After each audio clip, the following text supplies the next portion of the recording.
There's this word I used this week to describe how I would, upon celebrating 22 years of love with my wife, like that I would use to just, to describe how I feel about her. It happens to be the same word I used to describe how I felt about a tour I took this week, like looking at this old church basement that had a mummified cat and rat that had gotten stuck in the pipe organ.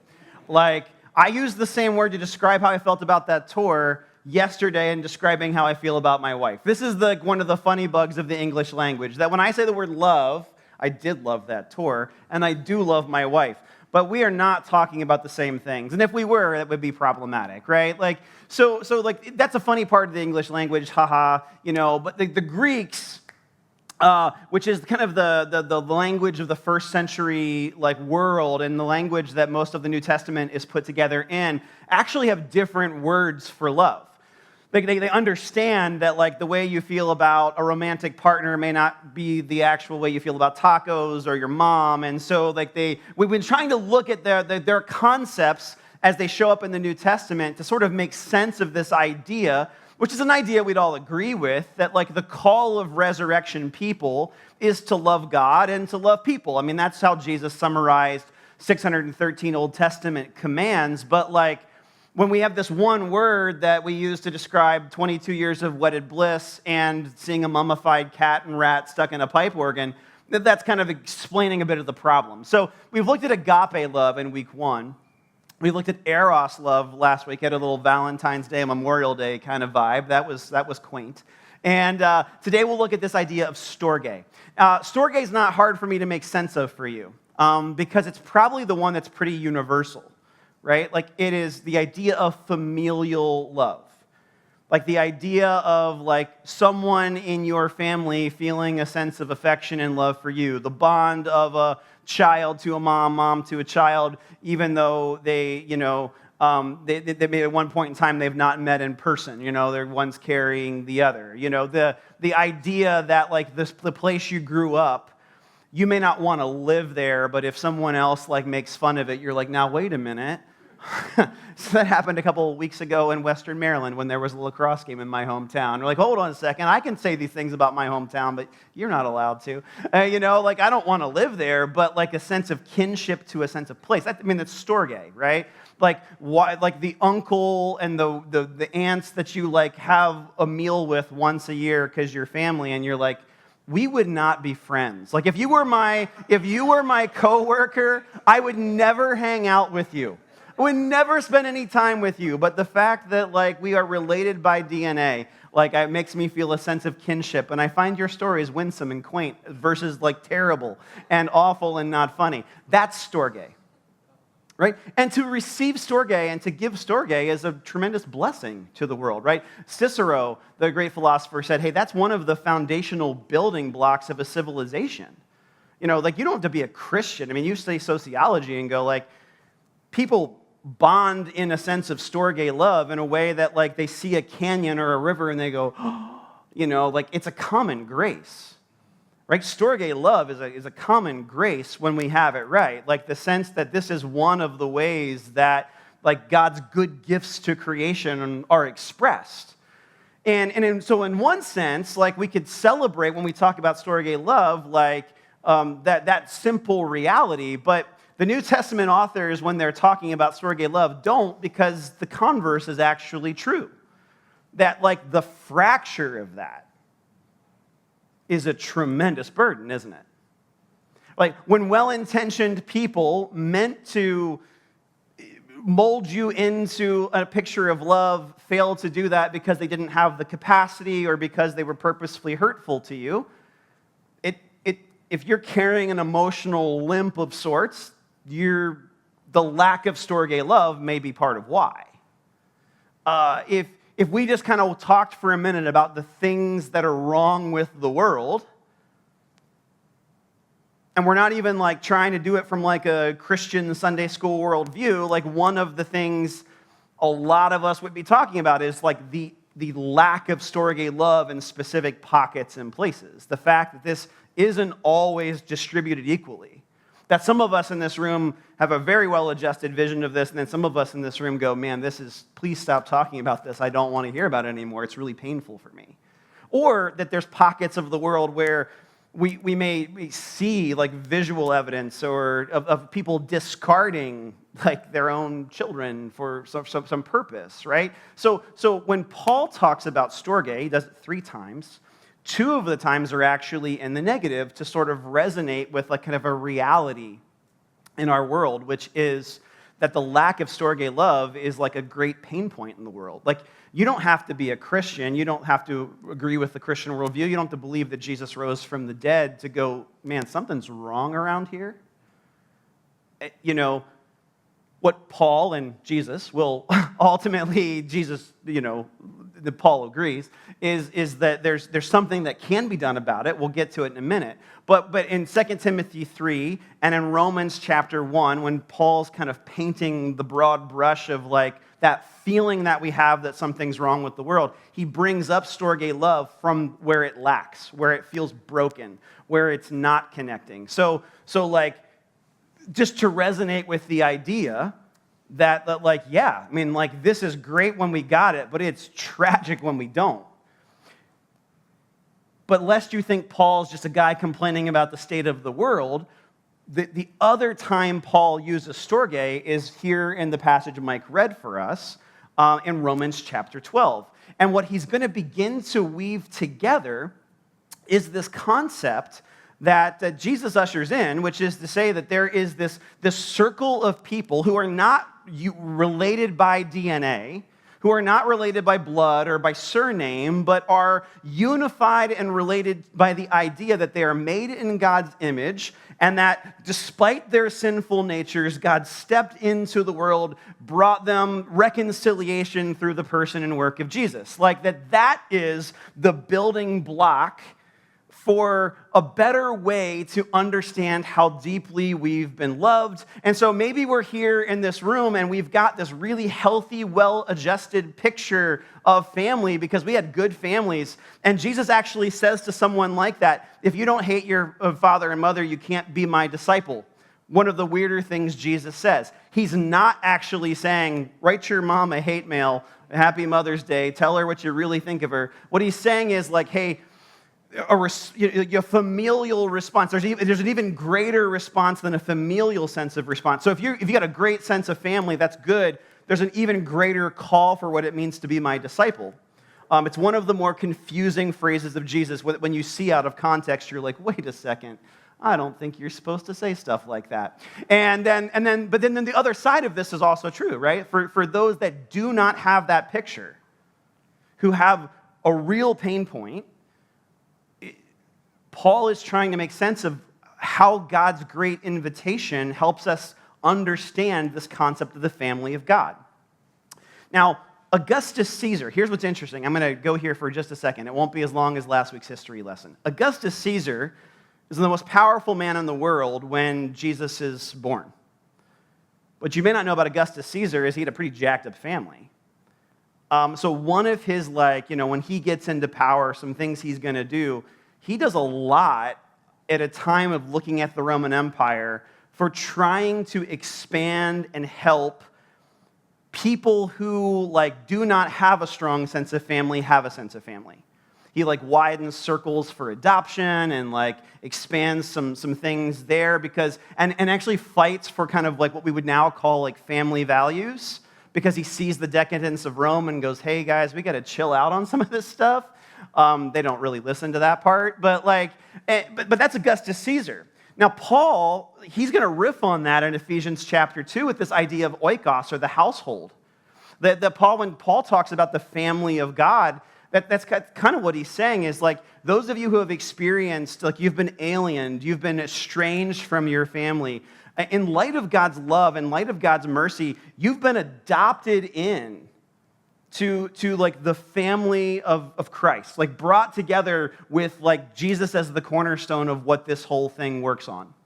So it wasn't that you were awesome and you were so good and you were so gifted, we just had to have you be part of the team. Or it wasn't that you were just such a mess that someone's got to do something with you. It actually wasn't about you at all, except in the fact that God loved you, adored you, and wanted to bring you into kind of right standing in the household.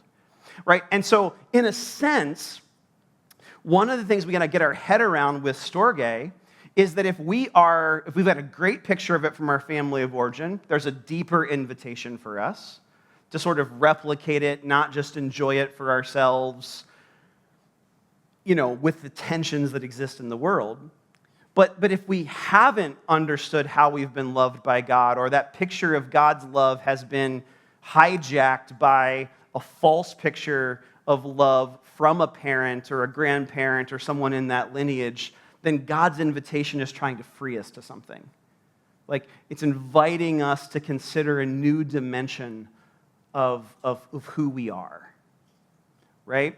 And we could probably sit in that for a minute, right? For those of us that really struggle to maybe find some identity in a sense of family. For those of us who are committed to being part of the way of Jesus, Paul is going to talk about Storge in chapter 12 of Romans as a way in which we demonstrate that we understand how God has loved us. In other words, it's not just simply go home and be nice to your kids in light of the fact that you've been loved by God. He's actually going to try to build something bigger. Let's go to Romans 12 and take a look. He says, love must be sincere, hate what is evil, cling to what is good. Verse 9 there is actually not Storge, that's agape. Love must be sincere. Right? Hate what is evil, cling to what is good, be devoted to one another in love, honor one another above yourselves. Stop right there. Verse 10, this is where Storge shows up. It shows up in a compound word. So Paul takes the concept of filio, which is Philadelphia, city of brotherly love, Philly people, woo, cheese sticks. And, you get there she is. There's Philly Katie, right? It's the brotherly love, that concept of that. We're going to talk about that 2 weeks from now. But take that concept and match it to the people. In other words, it's like take a kind of a familial approach to people you're not related to by blood. Be devoted to one another in love. Honor one another above yourselves. Treat people like family that you don't actually have to treat like family. Treat people like family that you don't actually, honor them above you. That is what Paul is going to talk about when he talks about this word, philia storge. That's what he's talking about. So what he's talking about here is the idea of devoting ourselves to this idea. Devoting ourselves to the idea that if we've understood storge love in our own life, and we've got a great mom and a great grandma and a praying uncle and whatever else, that's great. But there's people that don't have that, and there's a greater family anyway that we have to think about. And if we don't have those things, we can lament them. We can walk with a kind of an emotional limp of sorts, but we're not incomplete.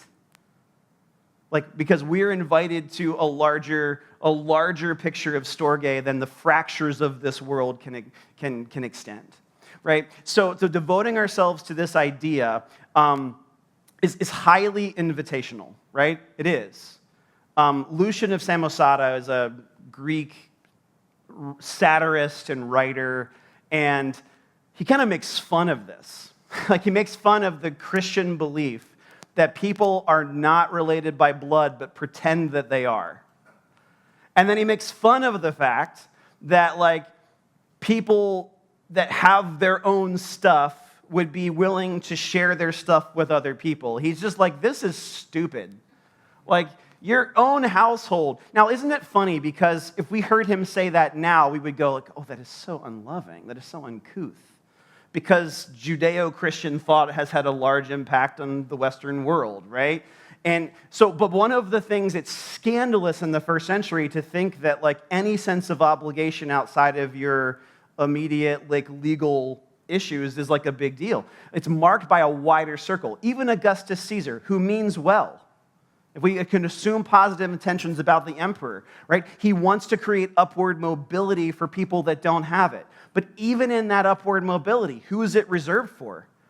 people that actually perform or look good or that you would want as an heir or a son. Right? Not people who maybe can't live up to some standard. It's still pretty exclusive. And the scandal of this is how invitational it is. The scandal of this is that when Roman families are discarding children, Christians are adopting them. That's what Paul's talking about. Bringing in and having a sense of, attachment to people that you don't actually have to care about. There's no legal obligation to care about them. Like, this is wild. Someone asked me last Sunday after service if I had seen a documentary called The Quilters. And I laughed because I thought they were, making fun of me or something. I don't know why. I was like, The Quilters? No, I don't watch The Quilters. Like, I'm watching nostalgic 90s rock anthems, and I just didn't know what they were talking about. No, I don't tend to watch British baking shows. I have full respect for people that do. It was a weird moment when I was like, why did I react so viscerally? There was no need for that. I'm not too cool to watch The Quilters either. And they were like, no, it's a documentary about this. I'm saying that because now you're going to go, I want you to watch it. That's why I'm like, I don't want you to be too cool for it, right? The Quilters is about a group of men who are serving life sentences in Missouri. And they are learning quilting. Now, they're learning quilting in part because if you're working in the prison system, focusing people's minds on a task and a thing is probably a good way to get these gentlemen to spend their time. But one of the things they're doing with purpose is that the quilts that they're making with purpose for kids in the foster care system in that county. So they're making, in one scene, it's like, well, this kid's into music, and so we've got this donated quilt, and this is got guitars on it. And watching a person who has their life altered by a decision that they make care about a kid's interests that they're never going to get a chance to meet is part of the thing that's happening, right? The whole thing that's happening here, and I'm sure this system has all kinds of flaws to it, right? But if we just assume the most charitable base of the 30 minutes of this documentary, right, we get a beautiful picture of what actually Paul is talking about, right? Groups of people who have made terrible decisions that may alienate them from their family are not discarded even if there's a boundary that they now have to honor, right? They can't go to a family function if they're serving a life sentence. But a group of kids who have experienced a familial fracture in some other way, for whatever pathway got them into the foster care system, there is a strained sense of identity in that pathway. And here is a group of people that will never meet them saying, we care about you. And we've done something with you in mind, and your interests in mind, and your favorite colors in mind. That's what Paul's talking about. Right? That's that repairing of the breach. Now, I don't know if you ever piece this together, but a lot of the efforts at the Foundry to be a church for the city are in this category. Like when you got an email this week, the one that Lindsay alluded to, and you read past the front headline to the second thing, and 10-12 Sports, and they need some help on Saturday with some things. Well, if you don't know what 10-12 Sports does, is it really creates a sense of family where sometimes people just need a wider circle. My kids have a mom and dad, but you know what? When I say something about the universe, they think I'm stupid, but when Josie says it, it's brilliant. There's never been anyone smarter, right? There's something about significant adults saying what you're saying. And if you're a teenager, there's something about looking outside your household and going, man, other people care about me or investing in me. When Charles shares about Baltimore life coaches in a few minutes, that's what he's going to talk about. There are some families that just not because they're awful parents, but because humanity is real, parents die.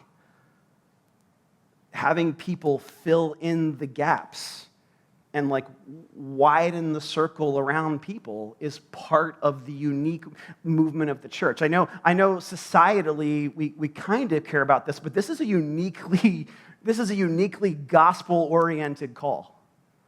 Right? To understand how you've been loved by Jesus says, hey, we care about that kind of stuff too. And repairing that breach is a unique work of the church, right? Church is not a program. It's not a service. It actually can be a really lame hobby, right? Like, it can be, right? If we reduce it to the hobby of it, it's, watch the quilters, do something else. No, I don't. I believe in what we do, but if we reduce it to 1 hour on a Sunday, we actually miss some of the grander invitation, right? Like what I'm so grateful for right now is that there are young people investing in other families. There are young people being invested in by other families and significant adults, right? They're not just babysitting. They're actually showing the young people in Foundry Kids that they're loved by God, that they're cared for by adults. We did that this morning when we did the breakfast ministry. You matter. We care about you. Right? That's one of the things. It's highly invitational. But let's be real. This is challenging. So when Paul jumps ahead in verses 11 and 12, romantic idea, honor one another above yourselves. He jumps into what I think happens next year, verse 11 and 12, about never be lacking in zeal, but keep your spiritual fervor serving the Lord. Be joyful in hope, patient in affliction, faithful in prayer. I feel like Paul's actually had to do the things that he's talked about at some point, where you're like, because the idea of, like, you can have a coexist bumper sticker, but when you get cut off on 83, you don't really want to coexist with anybody. Like, you can have the Jesus fish, like, the Foundry sticker, and be a church for the city, and if someone, like, doesn't pick up their dog feces on your curb, it evokes something in you because it's a violation of the social fabric, right? Like, it's challenging to actually do the thing that I've painted romantically to you. Like, and one of the things I think Paul's acknowledging in this joyful in hope, patient in affliction, faithful in prayer, is that there's an external challenge, which is that when your picture of family and my picture of family are kind of messy because of our families of origins, we're bringing that stuff into church communities too, right? Pete Scazzaro says it this way: Jesus is in your heart, but grandpa's in your bones, right? So if grandpa, if every argument is like volume 11, you probably argue that way. If every argument was like, let's sweep things under the rug and let's never talk about them again, then that's probably the kind of way you prefer conflict in community. That stuff gets exposed to you when you live in community with other people that don't share that was the right way to do it all, right? It makes marriage messy. It makes parenting messy. It makes being a Baltimorean super messy. It makes being a roommate messy. It makes caring for marginalized people a really messy thing. I'll be real with you. Like, I showed up this morning to serve at the breakfast ministry, and my first responsibility was to clean up the aftermath of someone's bender. I was here to serve that community, but I was super ticked off to have to clean up beer and stuff. I was like chicken bones and like furious inside. Like, I'm here to do it. Like, I literally got up to do this thing, and then I'm like, why? Because it wasn't in my order of operations. I didn't want to do that first. Like, I had it was like, now I can't, like, I got these things that have to be done inside first, and we're going to be behind, like, as if it wasn't all going to work out anyway. It's kicking up something in me, right? So other people have challenges, right? That's going to kick up on you, but then you've got this own thing, like, it's happening in you. So share with the Lord's people who are in need. Practice hospitality. That sounds really good, but like, to do that as a sacrifice and in a way in which entering other people's pictures of Storge and the fracture and the rebuilding is requiring sort of a breakdown and build back up, right? Carl Jung says, everything that irritates us about others can lead us to an understanding of ourselves. So when we talk about, like, the benefit of, like, being this, like, loving and radically loving community, one of the things we also have to be committed to is an interior life where the grace of God is meeting and helping us. Like, Jesus gets away from people that are driving him crazy for a little bit to go reconnect back with God. You need that too, right? Otherwise, we call that compassion fatigue, right? To stay into, like, hey, what is, like, if you want to be part of, like, building this Philia Storge thing, your pictures of convenience and sacrifice are going to be always in flux. That Carl Jung quote, like, calls us to not just a broad exterior life, being busy doing Christian things, looking busy and Christian in the world, but radically connecting inward to the source of the one who's invited us into that kind of relationship to begin with, right? And then it doesn't measure being right as the mark of its maturity. It measures getting it right as the mark of maturity. Like it's about God's agape love. When Paul says in 12:9, love must be sincere, it's agape, right? So once again, just like eros last week, it's submitting itself to a bigger picture of love, right? Jesus has compassion and courage and conviction. Modern empathy can sometimes lack some of those things, to be sure. But I would disagree that it's the fatal flaw of Western civilization, as one guy recently said. I think it's actually the call of what it means to be a follower of Jesus, to embody grace and truth over time. C.S. Lewis has this character in his book, The Four Loves, called Mrs. Fidget. Mrs. Fidget is the kind of mom that makes other people jealous, she's a great hostess, and the kids always kind of are well-dressed and look their part in school, and, she sort of does all the things that, like, if you're a mom, you might feel pressured to do.